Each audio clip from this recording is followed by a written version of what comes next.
vuelo sobre el Amazonas se topó con mal tiempo. ¡Ay, señor! Se cerró todo con una oscuridad como si fuera de noche. Y culminó en desastre. La primera impresión que tuve fue un horrible olor a combustible y a sangre. La búsqueda de respuestas Tenemos que sacar fotos de todo antes de que desaparezca. se enfrentó a un singular obstáculo. Se llevaban todo lo que podían. Un lugar del accidente atacado por saqueadores. Ruedas, bombonas de oxígeno, puertas, partes del tren de aterrizaje. Al carecer de pruebas valiosas, los investigadores recurrieron a su creatividad y astucia ¿Tienes una calculadora? para descubrir por qué el vuelo 204 de TANS Perú 113 nudos. se había caído del cielo. Sigue tirando.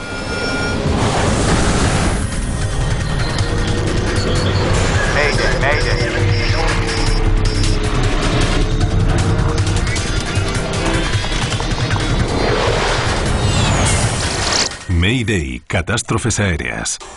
Esta es una historia verdadera. Está basada en informes oficiales y testimonios de testigos.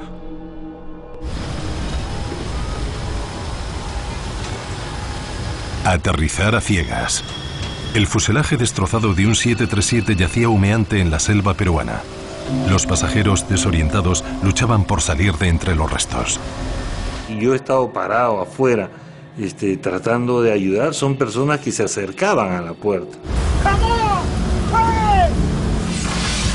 Que habían reaccionado y tenían que salir del avión. Y a esa gente es la que los he jalado del pelo, de la chompa, de la camisa, de donde podría agarrarlos, los he deslizado. El avión había caído a 6 kilómetros del aeropuerto más cercano. Los rescatadores tardarían mucho en abrirse paso entre la espesa vegetación. El combustible que se fugaba podía provocar una enorme bola de fuego en cualquier momento. Un incendio puede producirse de repente y los pasajeros se quedan sin posibilidades de escapar. Los supervivientes intentaron alejarse lo más posible del avión.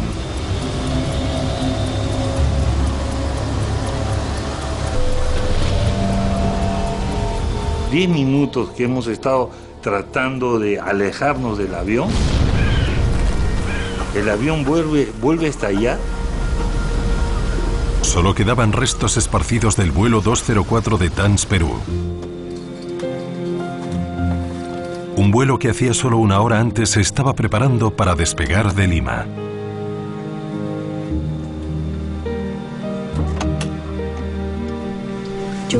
Por favor, levanta el respaldo. Llevaba 91 pasajeros y se dirigía a la ciudad ribereña de Pucallpa y luego a Iquitos, la puerta del Amazonas. Desde Lima a Pucallpa fue un vuelo precioso. Se veían las cumbres nevadas de las montañas, los lagos, las carreteras, y luego todo cambió de color con el hermoso verde de la selva.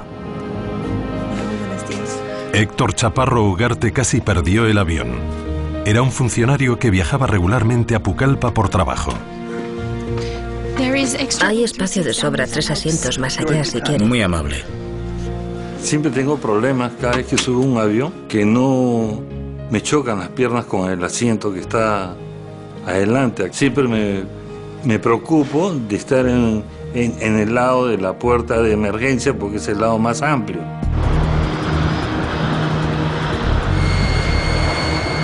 Ese día un antiguo mayor de las Fuerzas Aéreas se encargó del despegue. Gonzalo Chirinos Delgado se estaba formando para ser primer oficial. ¿Listo? Su instructor era Octavio Pérez Palma. Adelante. Antiguo comandante militar, ahora era capitán de línea aérea. Propulsión. Preparada. Los pilotos necesitan tener experiencia.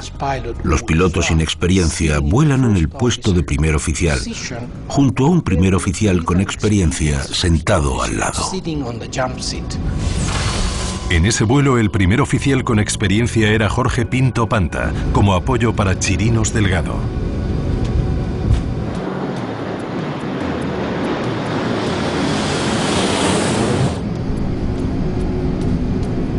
Ritmo de ascenso positivo.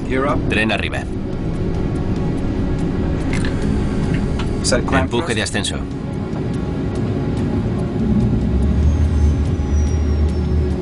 Flaps arriba. El despegue de Chirinos Delgado fue perfecto. El Boeing 737 de 24 años se elevó suavemente en el cielo. De libro mayor. Gracias, señor. Me recuerda a mí mismo. En menos de una hora deberían llegar a Pucallpa. Pucallpa es uno de los puntos turísticos de gran atracción en la Amazonía peruana. Los turistas extranjeros y los empresarios locales usaban el pequeño aeropuerto de una sola pista de Pucallpa. No tenía radar meteorológico, así que los controladores dependían de los pilotos que volaban por la zona para informarse de los cambios de meteorología.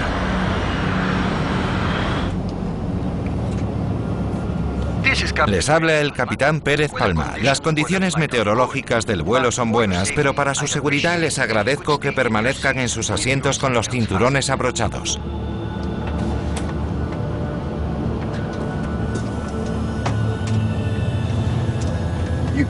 Puede sentarse atrás si lo prefiere. Cuando volaban a 10.000 metros, la tripulación contactó con el controlador de Pucallpa para recibir instrucciones de aterrizaje. Torre de Pucallpa, TANS Perú 204. Buenas tardes. Estamos en 303, 174 DME. Empezaremos el descenso en 10 minutos. ¿Pueden informarme de las condiciones? Torre a TANS Perú 204. Lluvias dispersas a 3000 en el cuadrante sur. Gracias, Torre de Pucallpa. Se acerca un frente. Lo superaremos. El capitán Pérez Palma estaba familiarizado con el clima voluble del Amazonas y había volado a Pucallpa muchas veces. A 85 kilómetros del aeropuerto, el avión se encontró con una tormenta.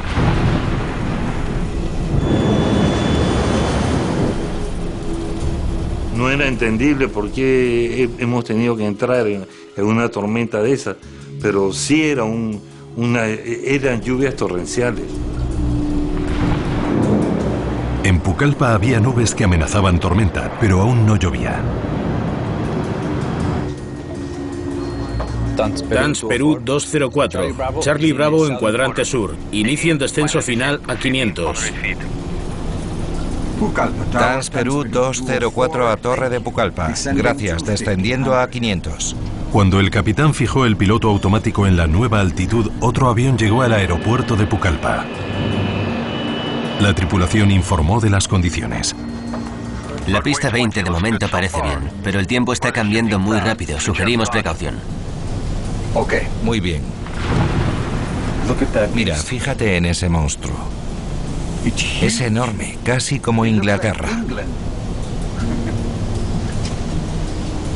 Podremos pasar por aquí. Ya veremos. A 32 kilómetros. No, eso es demasiado lejos. Mira, aquí está Pucallpa, ¿lo ves? Lo veo. A lo mejor por ahí. No, tenemos que meternos más dentro. A 40 kilómetros de la pista, la tripulación tuvo la opción de volver a un aeropuerto alternativo o regresar a Lima. Vamos a aterrizar.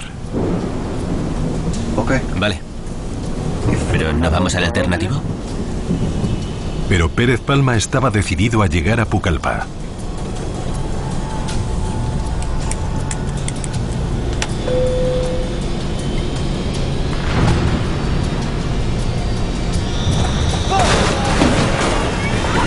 Sentíamos de que el avión se iba de un lado a otro, pero se movía de una forma así como temblorosa. Estamos a 600 metros. Los pilotos saben qué altitud mantener. Tienen que bajar a la altitud de descenso mínima según el procedimiento aprobado por el aeropuerto de Pucallpa.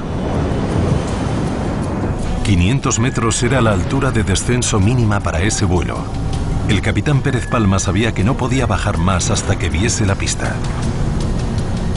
Es muy importante que a esa altitud y a esa distancia el piloto debe tener la pista a la vista para realizar su aterrizaje. ¿Por allí hay visibilidad? No, por allí no. Quédate bajo la nube. No desciendas. No desciendas. Eso es lo que buscaba. Allí, por allí.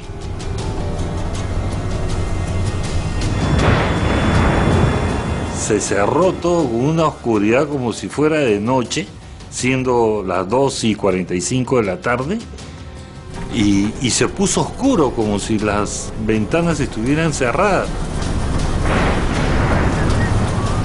Pérez Palma notaba que su alumno estaba nervioso. Venga, manténlo arriba. Entonces, a pocos kilómetros de la pista, Mejor pásamelo a mí. el capitán decidió asumir el mando del vuelo. Apagó el piloto automático. De repente, una granizada azotó el avión. Busca la pista. Busca la pista por fuera. La estoy buscando, la busco. A 10 kilómetros. El capitán Pérez Palma quería aterrizar desesperadamente, pero era incapaz de comenzar el descenso final. El piloto nos notifique con pista a la vista para darle la instrucción de la autorización de aterrizaje. Flaps 5. Vale. Flaps 5. Flaps 5. ¿Tienes la pista a la vista? No, no la tengo.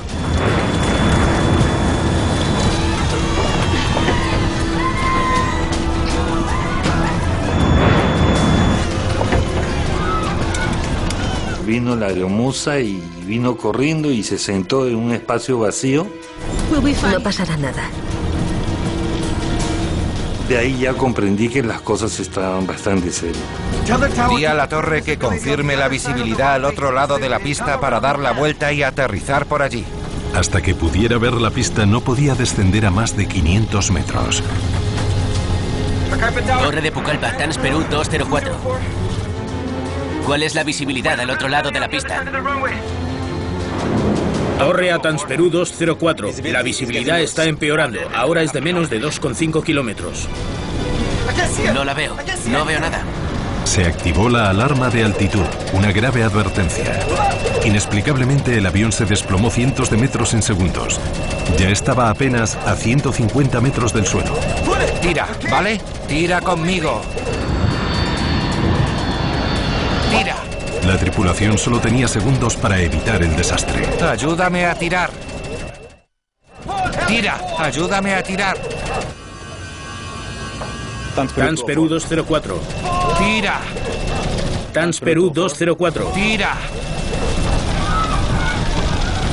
En ese momento lo que estaba yo tomando conciencia es que eran mis últimos minutos de vida, y mientras pensaba las luces se prendían y se apagaban. Tomé la opción de dirigirme a Dios.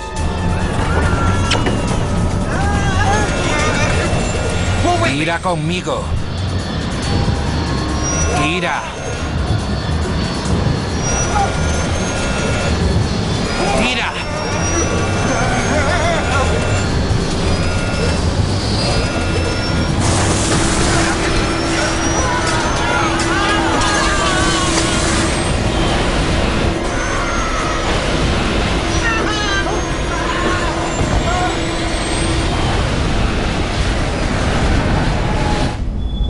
El vuelo 204 de TANS Perú abrió una brecha de 1,5 kilómetros de largo a través de la selva, dejando atrás cadáveres, equipajes y fragmentos arrancados del fuselaje.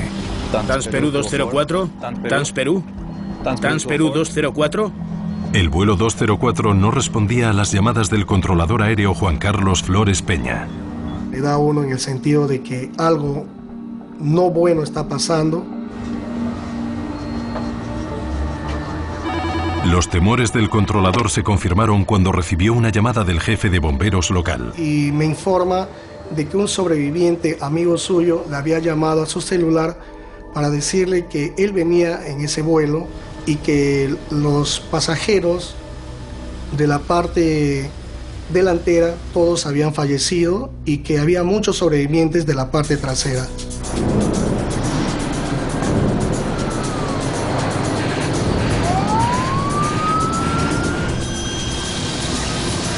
La creciente nube de humo podía verse desde muchos kilómetros de distancia.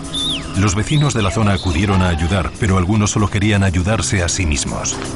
Por eso pues tengo cólera, joven, ¿sabes por qué? En el sol nunca hemos visto con una tira de bacterias.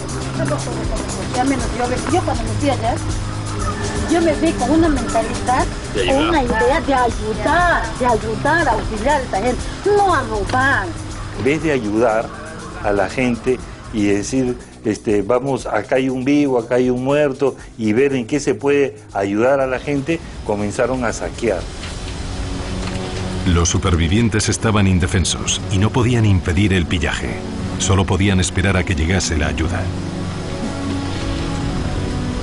Algo increíble sucedió. ¡Aquí! ¡Por aquí! Este señor salió entre los arbustos como si una persona saliera de una pared. ¡Aquí! 45 minutos después del accidente, los rescatadores llegaron a Pucallpa. Cada minuto era de más dolor, o sea, parece que la misma adrenalina se me estaba pasando.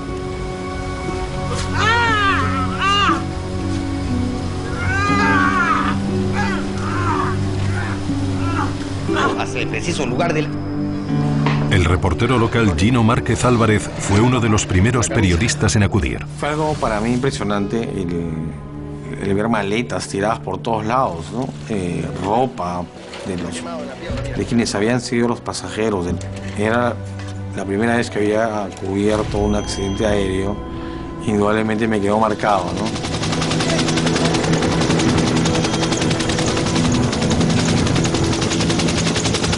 Por la mañana se hizo patente la magnitud del desastre. De las 98 personas que embarcaron en el avión, 40 habían fallecido, incluidos los 3 pilotos. No quedaba nadie para explicar lo que pasó en la cabina durante los segundos finales del vuelo 204. ¡Mira conmigo! ¡Mira! Era el quinto accidente fatal de TANS Perú en 13 años. TANS Perú era una aerolínea creada por el Estado en 1962. La línea aérea tenía uno de los peores historiales de seguridad de Sudamérica. 2 años y medio antes, los 46 pasajeros de otro vuelo de TANS Perú habían muerto durante un descenso fallido. Volaban de una ciudad que se llama Chiclayo a otra que se llama Chachapoyas, y 5 minutos antes de aterrizar se estrellaron con una colina. Todos estos hechos hicieron de que se convierta en un hecho periodístico de mucha importancia, una noticia muy interesante y que obviamente llamó la atención. Lo que la gente quería era respuestas. ¿Por qué ocurrió el accidente? Un equipo de la Comisión de Investigación de Accidentes Aéreos de Perú tuvo que responder a esa pregunta. Su responsable era Patrick Frickberg. La primera impresión que tuve fue un horrible olor a combustible y a sangre. Seguía ardiendo 24 horas después de estrellarse. Nos asombró que alguien hubiera sobrevivido. Gracias a ese cambio de asiento que tuve, porque no entraba yo en el asiento del avión por mi tamaño, me cambiaron al asiento 10, es donde está la puerta de emergencia. Y de esa manera creo que he tenido la oportunidad de salvarme. Frickberg también se quedó asombrado por el pillaje. Cogían todo lo que podían llevarse del lugar del accidente. Ruedas, bombonas de oxígeno, puertas, partes del tren de aterrizaje. A lo mejor querían intercambiarlas por dinero. La pequeña tropa de soldados del gobierno que acudió al lugar del accidente. Soy del CIA, necesito su ayuda, por favor. No pudo proteger todas las pruebas. Era una zona enorme así que no resultó fácil controlar la situación. Necesito que vigilen los dos motores las 24 horas. Sin excepciones.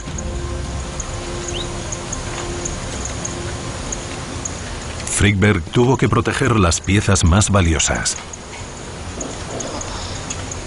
Pudimos distinguir los motores, pero todo lo demás estaba muy fragmentado. Tenemos que sacar fotos de todo antes de que desaparezca. Vamos. Y lo que no pudo proteger, intentó documentarlo. Estaban todas las piezas y los mandos de vuelo. Encontramos la cabina, parte de la cabina. Encontramos los asientos. Lo que más nos preocupaba era encontrar las grabadoras de voz de cabina y de datos de vuelo. Mientras un equipo registraba el lugar del accidente en busca de las vitales cajas negras, otros investigadores entrevistaron a los supervivientes. Lo último que recuerdo era el fuego que venía de la parte delantera del avión. Parecía que los motores estaban fallando. Nunca he visto un granizo tan grande. Los relatos de los supervivientes del vuelo confirmaron el informe de una potente tormenta de granizo que azotó la región. Es enorme. Justo antes de que se cayera el avión. Patrick Frigberg se preguntó si el granizo inutilizó los motores. Pudo dañar gravemente el avión y sus sistemas. Pudo apagar los motores. Es muy peligroso que un avión vuele durante una granizada. En 1988, otro 737 que atravesó una tormenta de granizo en Nueva Orleans se quedó de repente sin potencia en ambos motores. El capitán logró salvar el avión con un hábil aterrizaje forzoso sobre un dique cubierto de hierba. Más tarde, una simulación de tormenta en unas instalaciones de pruebas de motores demostró que la intensa lluvia y el granizo habían provocado el fallo del motor. Los investigadores sospecharon que podía haber ocurrido lo mismo con el vuelo 204.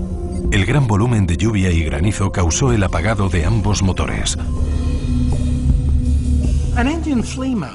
El apagado de ambos motores es casi lo mismo que si el viento apagase una vela. La inspección visual de los motores podía ayudar a determinar si había sido ese el caso. Aunque el revestimiento exterior de los motores había sufrido graves daños, las turbinas estaban casi intactas. Teníamos que comprobar si se habían atascado con algo. La inspección reveló restos de plantas en el interior de los motores. Significaba que las turbinas estaban girando cuando el avión rozó la copa de los árboles. Descubrimos que a los motores no les había pasado nada anormal. Estuvieron funcionando hasta estrellarse. Era una prueba concluyente. Un apagado de motor no derribó el vuelo 204. No sabíamos qué podía haber causado el accidente.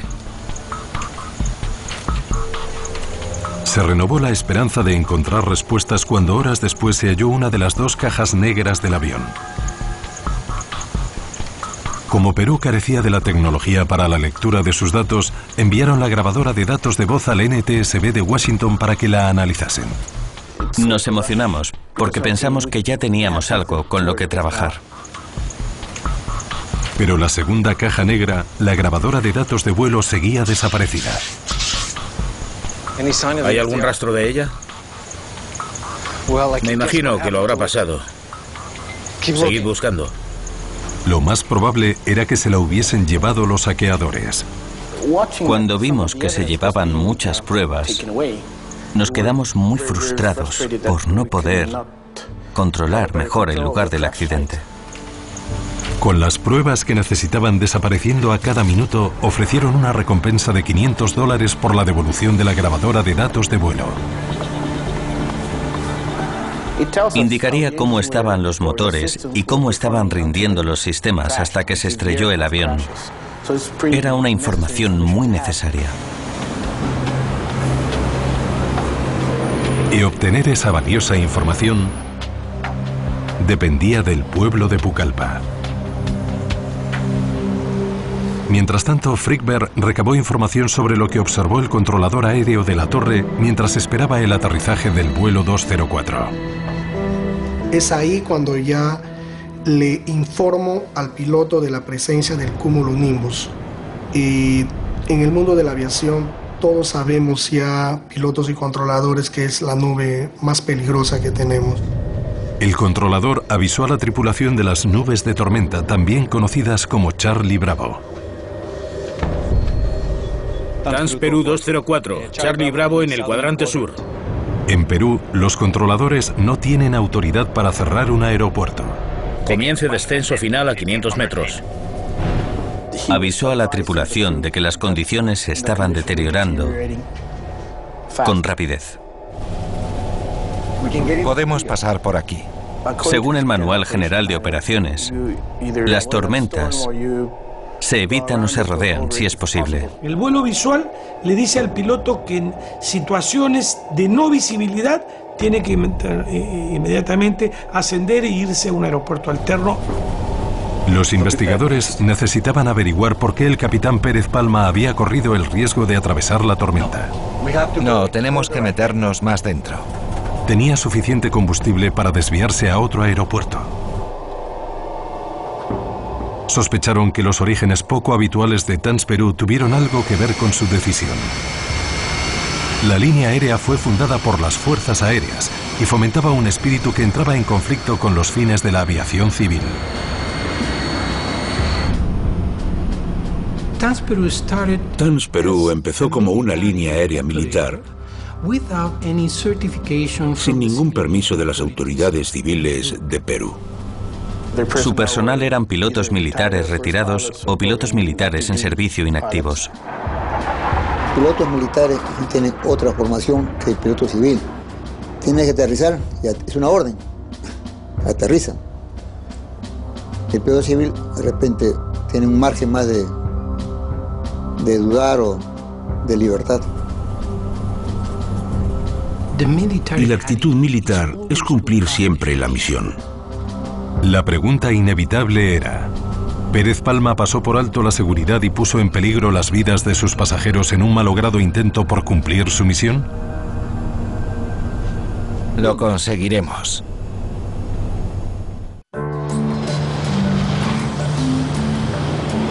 En busca de más respuestas, Frickberg viajó a Washington, donde los especialistas del NTSB extrajeron los datos de la caja negra.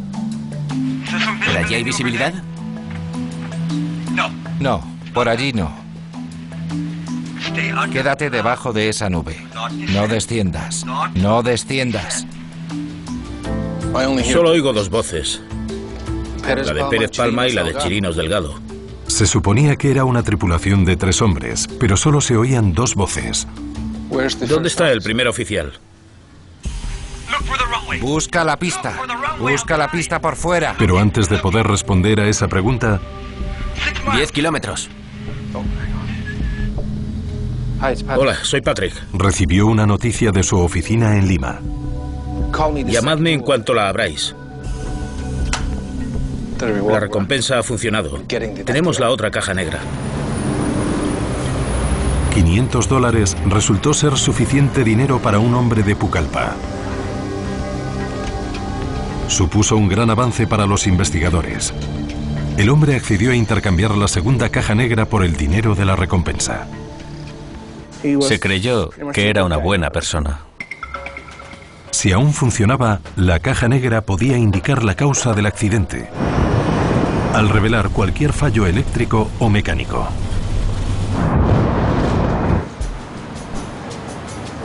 Mientras tanto, se dilucidó el motivo por el que solo se oían 2 voces en la grabadora de la cabina.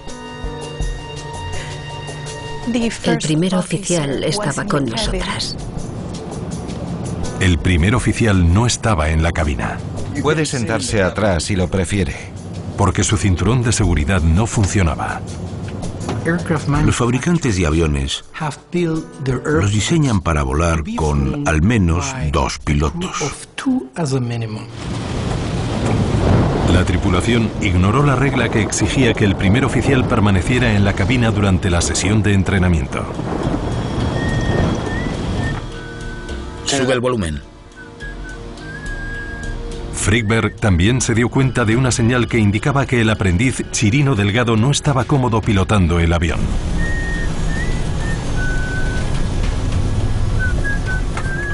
Basándome en otras investigaciones de accidentes, cuando oímos que el copiloto se puso a silbar, nos dimos cuenta de que estaba muy estresado.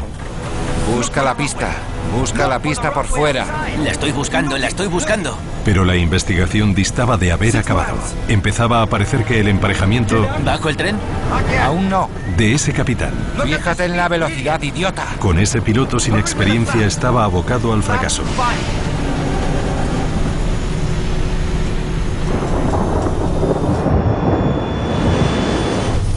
¿Tienes la pista a la vista? La grabadora de voz de cabina del vuelo 204 de TANS Perú No la tengo. dio a los investigadores una visión de lo ocurrido dentro de la cabina del malogrado vuelo. Pero esperaban que la grabadora de datos de vuelo les revelase mucho más. Cuando por fin la abrieron, se llevaron una desilusión. Sí. Fue una mala sorpresa porque estaba manipulada, estaba abierta. La caja negra estaba quemada y quien la encontró había jugueteado con el delicado mecanismo interno. El aparato era inservible. La cinta estaba destrozada, no pudimos usarla. Sí. Fue una amarga decepción para los investigadores. Muy bien. Muy bien, gracias. Y lo que era peor, les faltaba otro dato importante. En el caso del aeropuerto de Pucallpa, no tenemos radar. Solo tenemos en nuestra central en la ciudad de Lima. El registro del radar mostraría la velocidad de descenso del vuelo, un dato que indicaría a los investigadores lo rápido que se desarrolló la crisis. Sin la información del radar, ¿tienes la calculadora? Frikberg tuvo que ser creativo. Escuchó cómo describían su posición los pilotos. Vale. 32 kilómetros, estamos a 6.000 metros. Intentó recrear la trayectoria de vuelo del avión. Exigía un análisis detallado. 20 dm. La velocidad es 300.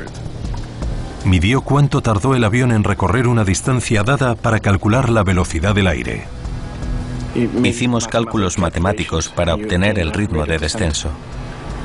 Gracias a ese análisis surgió un detalle revelador. Mira lo que pasa aquí. 34 segundos antes del impacto, el avión cayó como una piedra, perdiendo 300 metros de altura.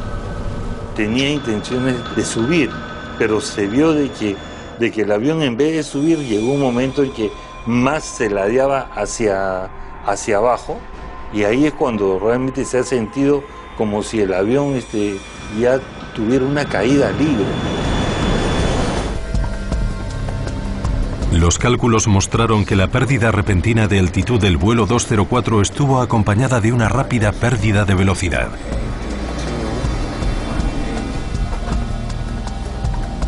¿113 nudos en solo 38 segundos?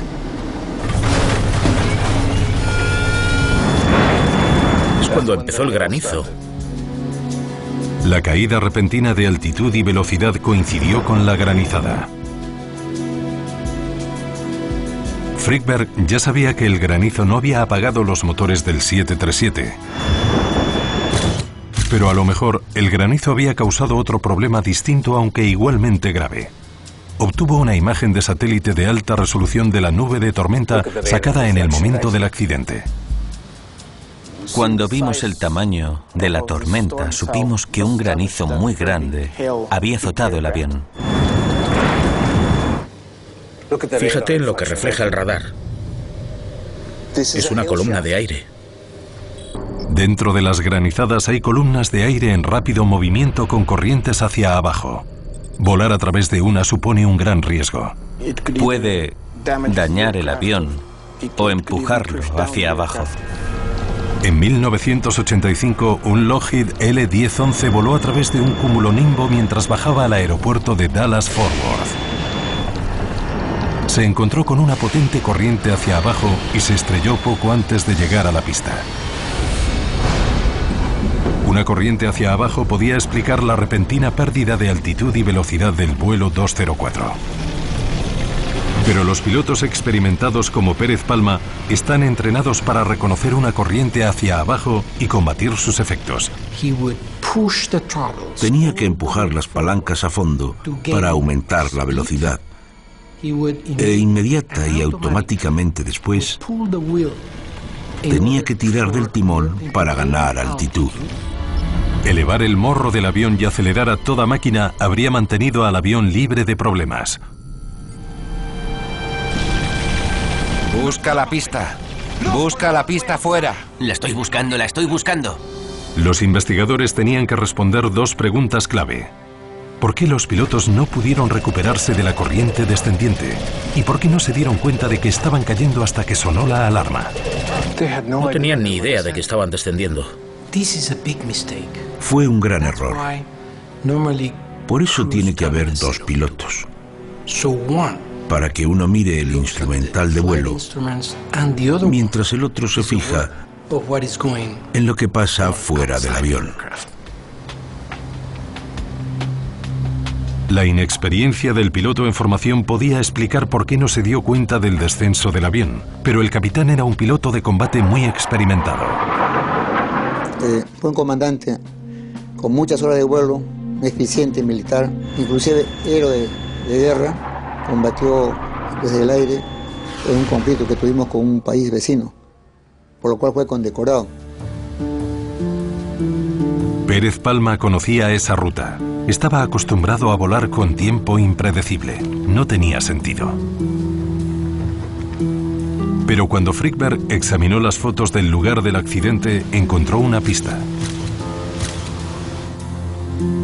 Notó que una sección del parabrisas del avión estaba extrañamente borrosa y era opaca. Pidió al NTSB que le enviase fotos de otros aviones azotados por el granizo. Hola, soy Patrick. Estadísticamente había un par de accidentes graves causados por el granizo. Las ventanas de las cabinas están hechas de múltiples capas plásticas y acrílicas unidas. Son extremadamente gruesas y fuertes, pero en casos aislados, el granizo puede agrietar las capas exteriores del parabrisas, creando una textura borrosa a través de la cual es casi imposible ver. Los investigadores concluyeron que momentos antes del accidente... Busca la pista fuera. La estoy buscando, la estoy buscando. Los pilotos estaban volando a ciegas. La columna de granizo resquebrajó las ventanas delanteras del avión, así que los pilotos no podían ver la pista. ¿Tienes la pista a la vista? Incapacitados por la ventana dañada... No la tengo. Los pilotos no se fijaron en lo que indicaba el instrumental de vuelo. El avión caía con rapidez empujado por la corriente hacia abajo. Pero cuando cayeron a unos 150 metros se dieron cuenta. El sonido de la alarma de pérdida de altura inundó la cabina. Los aviones comerciales están equipados con un radar de proximidad del suelo. Activa una alarma si el avión vuela demasiado bajo sin desplegar el tren de aterrizaje. Tira conmigo. Tira. ¡Tira! Gracias a la caja negra estaba claro que los pilotos intentaron levantar el avión, pero no lo lograron. La pregunta es... ¿por qué? Pedimos al Consejo Nacional de Seguridad en el Transporte si podían hacer un análisis de sonido de fondo para establecer si los motores estaban funcionando a plena capacidad o no. Busca la pista. Uno tras uno se identificaron y eliminaron los distintos sonidos de la cabina. Esos son los motores, ¿no?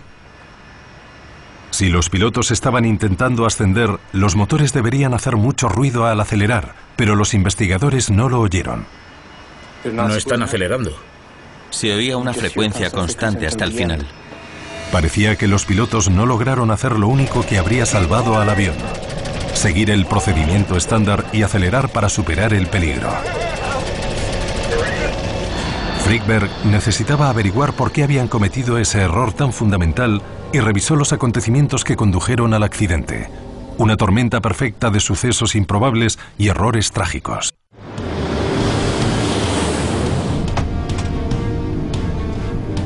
Todo empezó.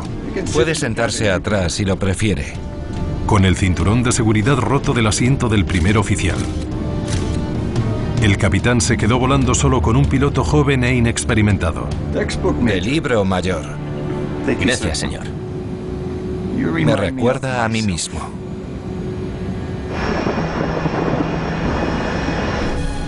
Mira qué monstruo. El capitán Pérez Palma juzgó mal la tormenta. Podemos pasar por aquí. Y la atravesó volando. Una intensa granizada agrietó el parabrisas. ¿Tienes la pista a la vista? Y cegó a los pilotos. No la tengo. Cuando una potente corriente hacia abajo azotó el avión, los pilotos no se dieron cuenta de que estaban cayendo hasta que sonó la alarma de proximidad del suelo. Entonces cometieron el mayor error de todos. No aceleraron.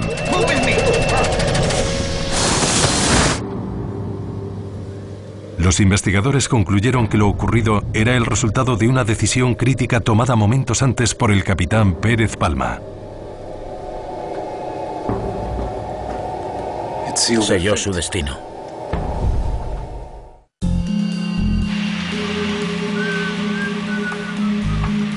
Muy bien, manténlo arriba. Los investigadores analizaron una decisión crítica tomada por el capitán del vuelo 204 menos de un minuto antes del accidente. En el último momento tomó el control. Cuando empezó a perder la confianza en su copiloto. Mejor lo hago yo, ¿vale? Asumió el mando y se convirtió en el piloto del avión. En ese momento, Chirinos Delgado pasó a ser primer oficial. ¿Bajo el tren? Aún no. Los pilotos intercambiaron sus papeles. Fíjate en la velocidad, idiota. Ambos parecían confusos por la transición. Date prisa con los flaps. Pasó a ser tarea del copiloto supervisar los cambios de altitud. Flaps 5. Vale, flaps 5. Pero las exigencias del capitán le distrajeron. Los dos pilotos nunca pueden mirar fuera a la vez. Nunca. Uno de los pilotos siempre tiene que estar mirando el instrumental. No la veo. No veo nada. ¡Tira! ¡Venga, tira conmigo! Aunque ambos pilotos intentaban levantar el avión, es probable que ambos asumieran que el otro daría el segundo paso crucial necesario para superar el peligro: acelerar los motores al máximo. Los pilotos tienen ya mucha confianza, ¿no? Tienen mucha autosuficiencia. Están acostumbrados a que no pasa nada. Lo conseguiremos. Se puede llamar indisciplina, falta de observancia de las reglas. Pero eso fue lo que ocurrió. Cuando los investigadores examinaron el accidente de TANS Perú que había ocurrido 2 años y medio antes, descubrieron un hecho sorprendente. Las recomendaciones del accidente de Chachapoyas no se implementaron bien en el accidente de Pucallpa. El vuelo 222 de TANS Perú a Chachapoyas también se había estrellado antes de aterrizar por muchas de las mismas razones, sobre todo por no seguir las reglas visuales de vuelo. Violó las reglas de vuelo visual. En ambos casos, estas violaciones originaron 2 trágicos accidentes de aviación.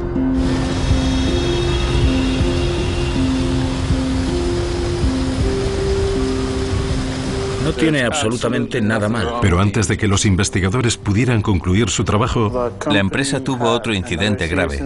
Casi chocan en pleno vuelo con otro avión comercial. El gobierno peruano intervino y clausuró TANS Perú. Menos de un año después del accidente, las autoridades publicaron el informe oficial.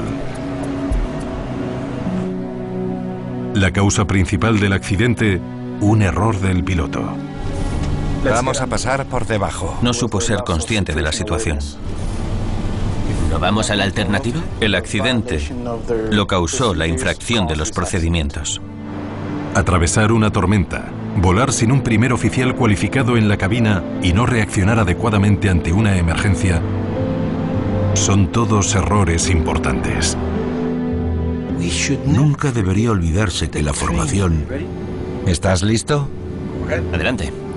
Es la única garantía de que los pilotos actúen correctamente. La formación debe incluir una actitud, una cultura de seguridad que deben entender y tener bien grabada en la cabeza.